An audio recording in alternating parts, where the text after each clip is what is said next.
Hi, my name is George. I'm with Oral Design Dental Lab, and today I'll be showing you the fabrication of a surgical guide using our software, and then we're going to send that down to our 3D printer and you'll see that being fabricated as well. As far as I know, we are the only laboratory, especially a full-service laboratory, here in the state of Utah that offers 3D surgical guides printed in-house. Some laboratories are outsourcing it out to somebody else, but we are the only one that's doing it here in-house. So to start off, what is a surgical guide?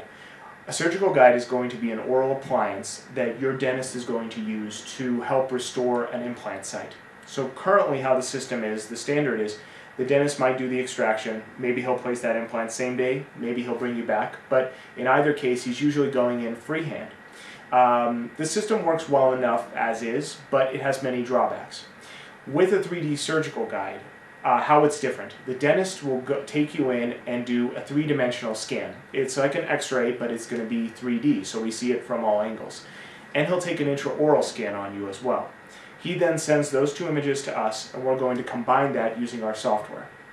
From there, we're going to plan that entire surgery, start to finish, using our software. We're going to select the bone we want, the angulation we want, the diameter. Every single factor that could come into play into your surgery is graphically represented before you're even in the chair. So we're going to avoid sinuses, we're going to avoid nerves, blood vessels, anything like that. For one, you gain security. Oftentimes, surgeries don't go as planned, but with this software, there's a little bit more security in that. Also, it's going to improve the final restoration. The longevity is going to be improved because we've picked the bone ahead of time. We've picked the densest, widest, most vascular bone we can. And we've picked the position with the final restoration in mind. And what I mean by that is, oftentimes when you get an implant crown, it's not just about going in parallel. It's about finding the right position so that that crown is in the perfect place. So to do that, sometimes we need to angulate something 45 degrees to the facial. Sometimes we need to angulate something 45 degrees lingual, mesial, distal. There's a lot of factors that will come into play, and we're going to take all that into consideration. So what you're going to see me do is I'm going to import a live case. This is a patient that we're going to be doing here at the end of the week.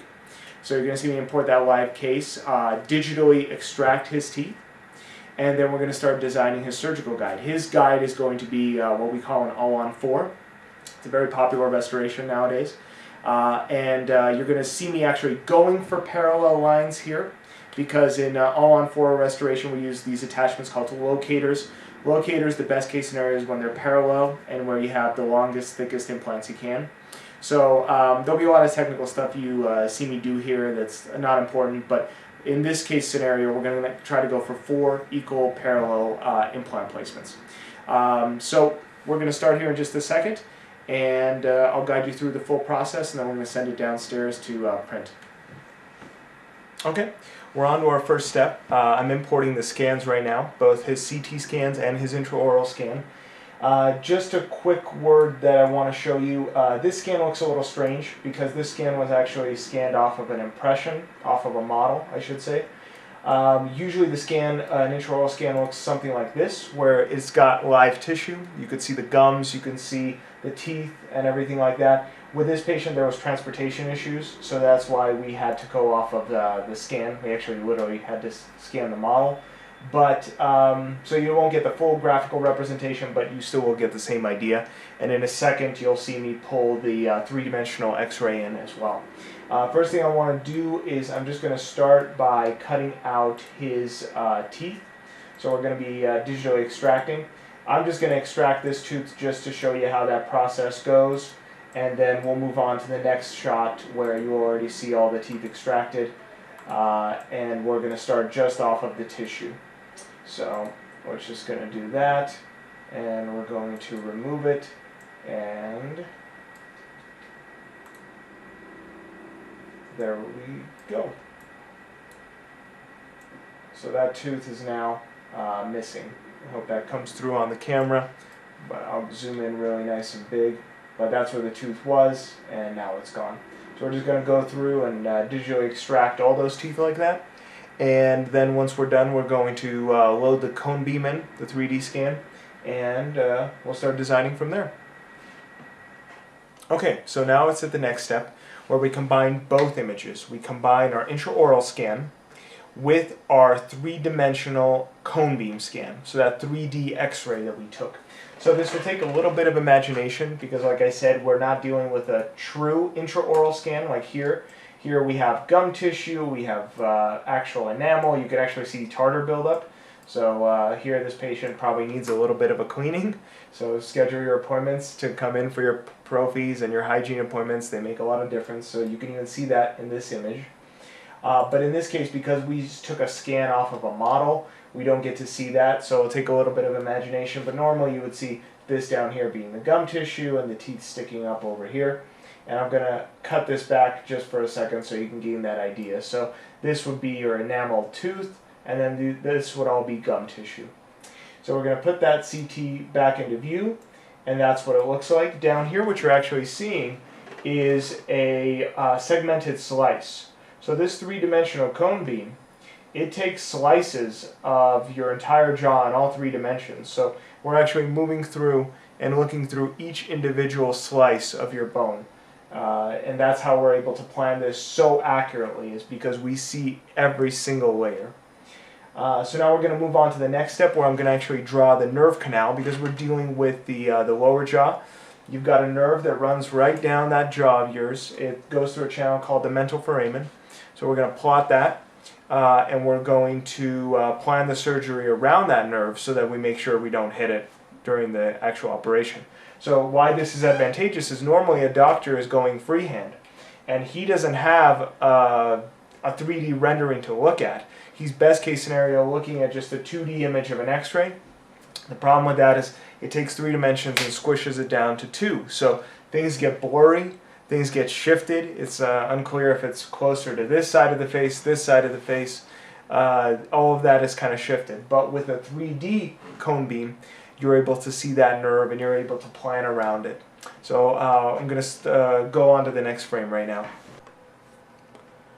Okay, so here we go. I'm about to draw that trigeminal nerve as it passes through the mandibular jaw. I've already drawn it. I'm going to work backwards a little bit. In the next scene, you're going to see me actually drawing it. I just wanted to show you what the finished product is going to look like. So this is his cone beam scan, and I'm going to cut it back for a second just so you can see the plot of that jaw. And as you can see, that nerve is just passing right through it, and that's what the goal of this whole thing, partly, is to avoid this nerve canal and to make sure we find the proper bone for his implants for our patient John Doe here. So in the next slide, you're going to see me drawing that, so let's just skip to that portion. Okay, so here we are. We're about to start drawing the nerve. We're coming through the right side here, and I've placed my cursor right over the mental foramen. That's this opening in the jaw where that nerve passes right through it, and we're just going to place a dot. And then what we're going to do is just follow that same pathway and just chart the course of that nerve.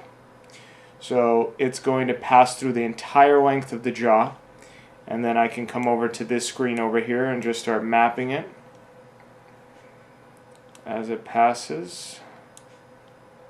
So I'm just going to go like that, pull it out a little bit more, like that, and just continue plotting that course until we've passed the entire length of that jaw.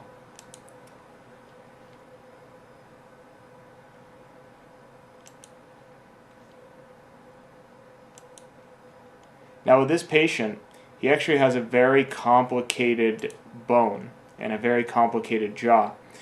Usually, when you're designing this, the nerve canal is incredibly distinct. You can see it quite clearly. Due to a lot of periodontal disease and bone loss, this patient has lost a lot of bone, and that channel is not as clear and as distinct as usual. Now, because I've already designed this ahead of time, I already know the pathway of it, but normally we take great care in carefully plotting and watching this procedure. So I'm kind of just moving through really quickly because I've already plotted his nerve. But normally this would take a little bit longer because we want to make sure we find the proper pathway of that nerve canal. Otherwise there could be real repercussions for the patient. So I've plotted that out. We're going to cut that back once again. Like I said, the line's is a little more squiggly because his canal is so much more complicated than usual. Usually you get a nice smooth pathway with it, but that's going to be pretty accurate. Also for safety, I've actually expanded the diameter of this line, so it's actually much larger and much wider than the nerve actually is. So it gives us a little bit of a safety zone with that as well. So that's why there's not too much cause for concern. We're definitely going to avoid any damage to that channel as we're doing the surgery. So now we're just going to go on to the next step. I'm just going to click forward. Okay, so we are at the next stage where we're actually placing the implants into the bone. For the sake of time, I've already done it. I will show you real quick how I did it, but this is the final stage of this implant design, and then from there we're going to design the actual guide. I'm just going to cut the CT scan back a little bit just to show you how close we are to that nerve. So we've got plenty of room. This is probably as far back as we can place this implant because from here there's diameter issues, there's bone density issues. Right here we actually have a bone density meter which tells us what the bone density is at every level of this implant. So up here the bone density isn't as great because this is actually one of his extraction sites. So this is going to be a socket, so this is as expected, but the bone density gets better the farther we move down that implant. So that's to be expected and that's what we anticipate will happen. But we're pretty close to that nerve, but we've got two levels of safety. One is when I drew this nerve canal, I did widen the diameter to give us a buffer zone, and then the implant has about a 2 millimeter to 1.5 millimeter safety zone around it. That's this green box right here. So we've got plenty of room. We're pretty far back into the jaw. And we're fairly parallel. This one we did have to angle back a little bit because of that bone density. The bone density at this side wasn't that great because if I bring back his intraoral scan, and you'll have to use your imagination, this tooth would be right there. It's kind of broken down, that bone in that region. So that's why I couldn't place an implant into that position precisely to make everything nice and parallel. But that's fairly parallel. This has about a 15-degree angle in relation to the other three implants, but that will be corrected at prosthesis, so when we go to do the final restoration.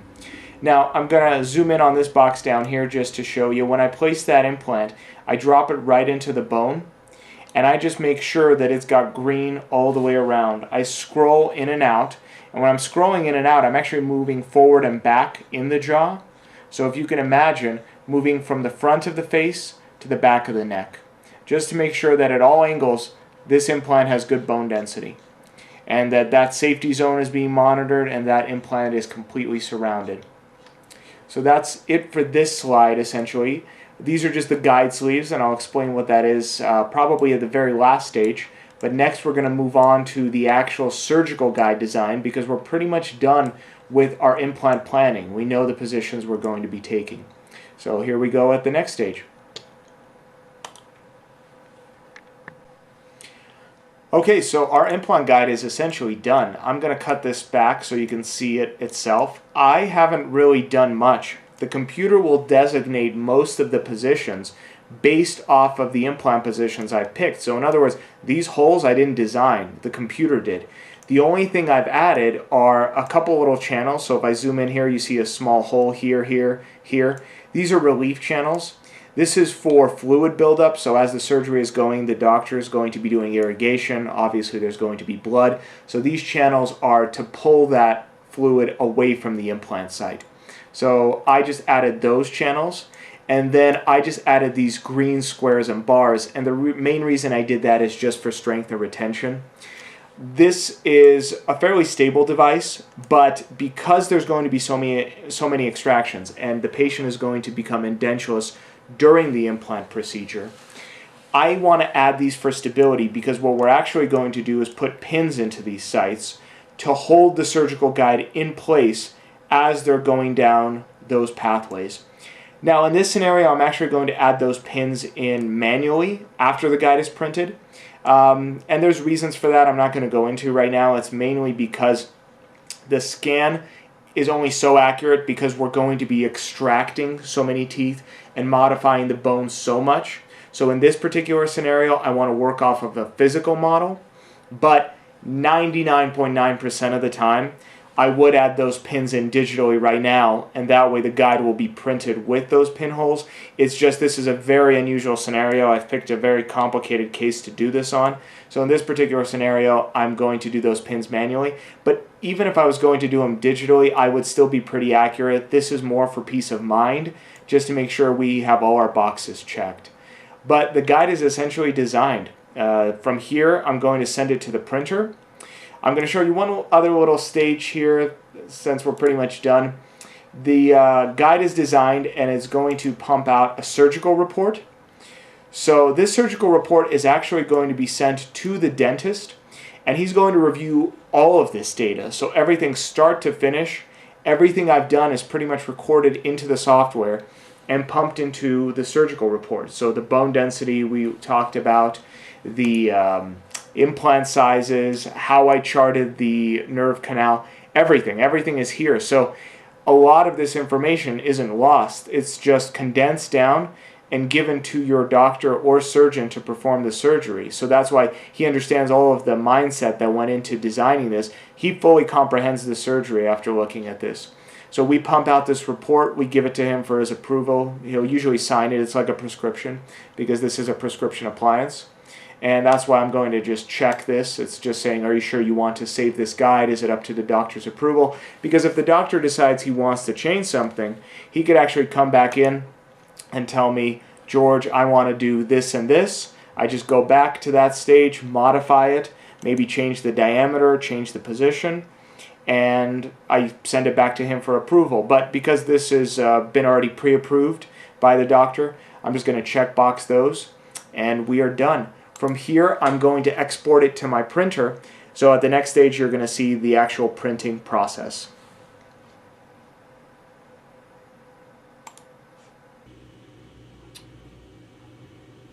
Okay, we are almost done. We are about to start the print on our surgical guide. We've designed it, we've nested it. Now all that's left is to send it to the 3D printer and get started on it. So the surgical guide is now printing. This printer is an SLA type model. What SLA stands for is stereolithography. And what that essentially means is it's going to use a ultraviolet laser to cure resin from a liquid to a solid form. It's very efficient, very quick, and incredibly precise. As you can imagine, the laser beam is not very thick, and it uses that kind of thickness when fabricating the surgical guide, so it's incredibly accurate. This is going to print in less than 3 hours. It's got a timer going there, so about 2 hours 45 minutes until completion.